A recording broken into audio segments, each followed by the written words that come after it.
Hey everyone, I hope you're having a lovely day today. Today's build is super fun. It's a cat tower house. I wanted to do sort of a smaller scale build and something really creative because that's the beauty of The Sims 4. It gives us the freedom to create things that could never exist in real life. I was sort of inspired by Dr. Gluon's toilet build where he sized up a toilet and built around it. So I've basically done that same thing but with a cat tower. Essentially, I just built rooms as normal and then sized up the cat tower so the cat tower could fit around the room. So I had to break out tool mod, used a lot of tool mod in this build to finally adjust the cat towers so that they fit around the walls and the rooms perfectly. It took me a while to figure out the sort of layout and like which cat towers I was going to use because in the game, well, if you have cats and dogs, there's a few different cat towers, but I ended up using that large one with like several stories and then just that little box one at the back. It was really fun trying to work out how to place the rooms, how to adjust the platforms and all that sort of thing so everything could actually seamlessly connect because I really wanted this to actually be functional, and it is completely functional,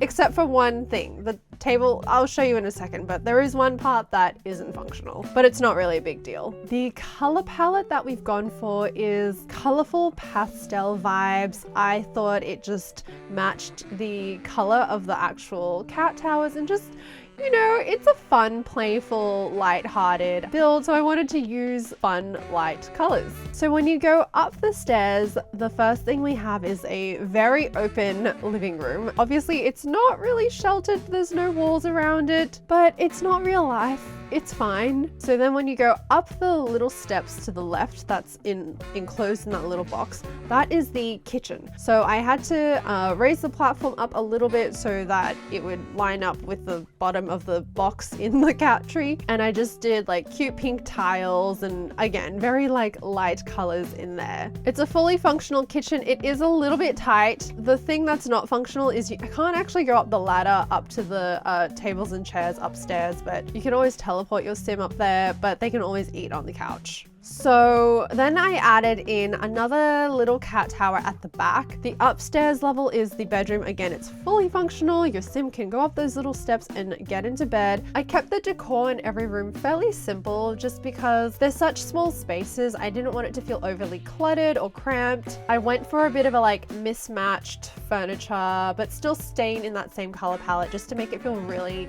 cozy. At this point, I don't think I actually knew what I wanted to do with the space, but I raised the platform just for some height variation and then covered it up with some plants. What I'm doing now on the ground floor is a bathroom. I actually almost forgot to put a bathroom in this build, and it was kind of, I couldn't really work out where to put it, but I think the only spot for it was this little ground level spot. And again, it's quite open concept. There isn't a door to the bathroom, but look, I think this is probably a house for a single person or a couple, so I think the privacy issue is fine, and also the lot is very isolated, so it's fine.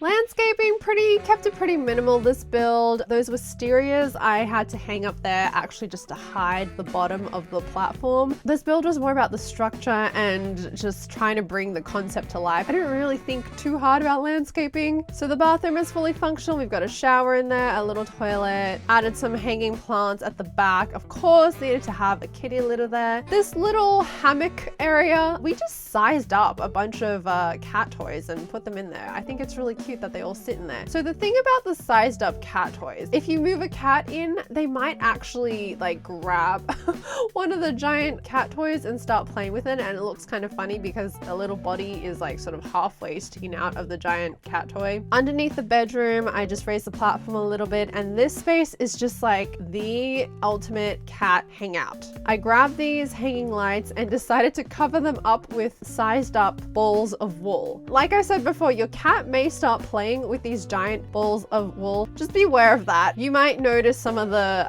balls of wool disappearing. Over on this side, I decided to size up a cat bowl and make it a pool, a swimming pool. Again, the swimming pool is fully functional. The cat bowl is a little pixelated and it's a little octagonal because it's so tiny and we sized it up so much, but I thought it was just so cute and you could draw a pool to fit in it pretty perfectly, and the colors match really well as well. So above the kitchen, it's a table and chair. There is a ladder going up to it, but unfortunately it's not accessible. You can't go up that ladder just because the top of the cat tower is actually in the way, so you can't get through that, I think. So unfortunately that's not functional, but again, you can always just teleport your sim there. On this upper shelf on the right hand side here, I decided just to add in a few plants. They're not accessible, not functional, it's purely decorative. I just thought we needed a bit more of a visual balance and just needed some more greenery, so I just chucked a ton of plants up there. Back to our kitty hangout space, I just added a bunch more cat furniture, and of course I had to add in the Tilianori succulent plants. They're so cute and it just matches them so perfectly. Added in cushions and poofs and cat beds and all the things. This is just every cat's dream, I think. So many places to sit around and lounge and scratch, and of course a floofy rug for ultimate coziness, and the nifty knitting rug, which also was just the perfect color palette. I hope you like this build. I had so much fun working on this build. I think it's so cute. I think it's so creative. To me, this is what building in The Sims is all about. Being able to be really creative, think outside the box, and just have fun. Thank you so much for watching this video. Enjoy the rest of your day, and I will see you in the next one. Bye!